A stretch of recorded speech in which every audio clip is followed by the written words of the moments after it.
Hello बच्चों, हम एक बेहद रोमांचक कहानी के सबसे महत्वपूर्ण मोड़ पर पहुंच चुके हैं।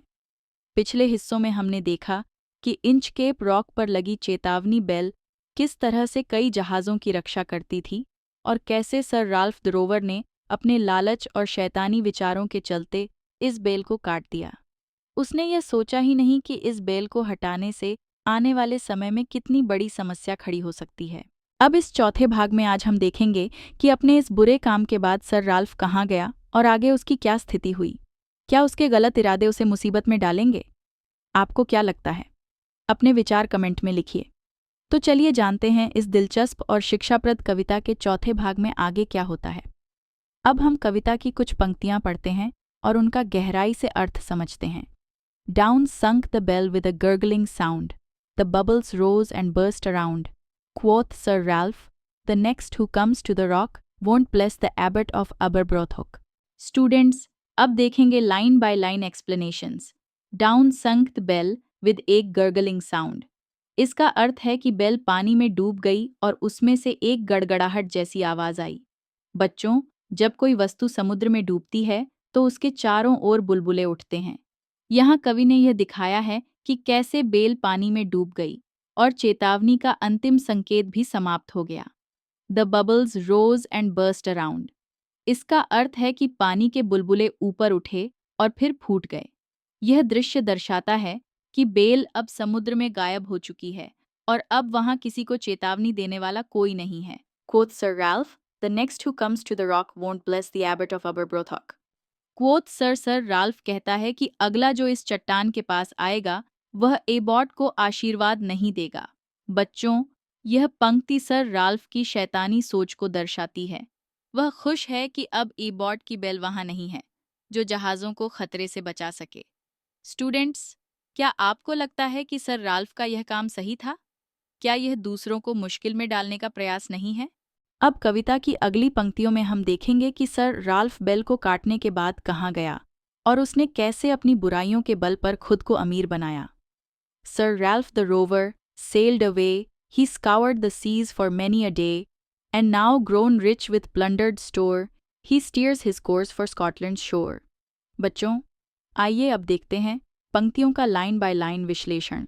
Sir Ralph the rover sailed away। इसका अर्थ है कि बेल को काटने के बाद सर राल्फ वहां से चला गया। बच्चों, यह दिखाता है कि उसे अपने किए हुए गलत काम की परवाह नहीं है और वह अपनी राह पर निकल गया। He scoured the seas for many a day। इसका अर्थ है कि वह कई दिनों तक समुद्र में घूमता रहा और लूटपाट करता रहा। यह दिखाता है कि सर राल्फ ने समुद्र में जहाज़ों को लूटकर खुद को अमीर बनाया। And now grown rich with plundered store। इसका मतलब है कि वह अब लूटपाट से अमीर बन गया है।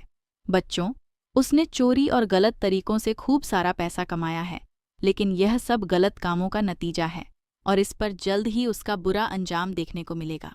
He steers his course for Scotland's shore। इसका मतलब है कि अब वह अपने देश स्कॉटलैंड की ओर लौटने का विचार कर रहा है। बच्चों, अब वह अपने लूटे हुए धन के साथ वापस जाने का सोच रहा है, लेकिन वह नहीं जानता कि उसका बुरा काम उसके लिए मुश्किलें खड़ी कर सकता है। स्टूडेंट्स, अब हमें कविता की अगली पंक्तियों में बताया गया है कि सर राल्फ को समुद्र में किस तरह की चुनौतियों का सामना करना पड़ा। So thick a haze overspreads the sky, they cannot see the sun on high. The wind hath blown a gale all day, at evening it hath died away. आइए अब देखते हैं पंक्तियों लाइन बाय लाइन विश्लेषण। So thick एक hedge overspreads the sky। इसका मतलब है कि आसमान में गहरी धुंध छाई हुई थी। बच्चों, यह धुंध दिखाती है कि अब उसका सफ़र आसान नहीं है। धुंध ने हर दिशा को ढक लिया है और जहाज को रास्ता नहीं मिल रहा है। They cannot see the sun on high। इसका अर्थ है कि वे लोग आसमान में सूरज को भी नहीं देख पा रहे हैं। बिना सूरज के समुद्र में दिशा का अंदाज़ा लगाना मुश्किल होता है और सर राल्फ का जहाज अब खतरे में है। The wind hath blown a gale all day। इसका मतलब है कि दिन भर तेज हवाएं चल रही थीं। समुद्र में तेज हवाएं और तूफान यात्रा को और भी खतरनाक बना देते हैं। यह दिखाता है कि उनका रास्ता सुरक्षित नहीं है। At evening it hath died away। इसका अर्थ है कि शाम होते होते हवाएं भी शांत हो गईं। यह स्थिति बहुत मुश्किल भरी है क्योंकि जहाज को दिशा देने वाली हवाएं भी रुक गई हैं, जिससे जहाज की स्थिति और गंभीर हो गई है। अब कविता की अगली पंक्तियों में हम देखेंगे कि अंधेरे और धुंध के बीच सर राल्फ किस प्रकार उलझन में है और अपनी यात्रा को लेकर चिंतित है। On the deck the rover takes his stand, so dark it is they see no land. Quoth sir Ralph, it will be lighter soon, for there is the dawn of the rising moon. आइए अब देखते हैं पंक्तियों line by line विश्लेषण। On the deck the rover takes his stand, इसका मतलब है कि सर राल्फ अपने जहाज के डेक पर खड़ा हो गया। बच्चों, वह अब चिंतित है क्योंकि उसे पता नहीं चल रहा कि वह कहाँ है और उसका जहाज किस दिशा में जा रहा है। So dark it is they see no land, इसका अर्थ है कि अंधेरा इतना गहरा है कि उन्हें कोई जमीन भी दिखाई नहीं दे रही। यह पंक्ति सर राल्फ की स्थिति की गंभीरता को दर्शाती है। वह अब एक अज्ञात दिशा में है और किसी भी समय खतरे में पड़ सकता है। Quoth sir Ralph, it will be lighter soon, इसका मतलब है कि सर राल्फ कहता है कि जल्द ही यह अंधेरा दूर होगा। बच्चों, यहाँ सर राल्फ खुद को ढांढस बंधाने की कोशिश कर रहा है, लेकिन उसकी परेशानी और भी बढ़ने वाली है।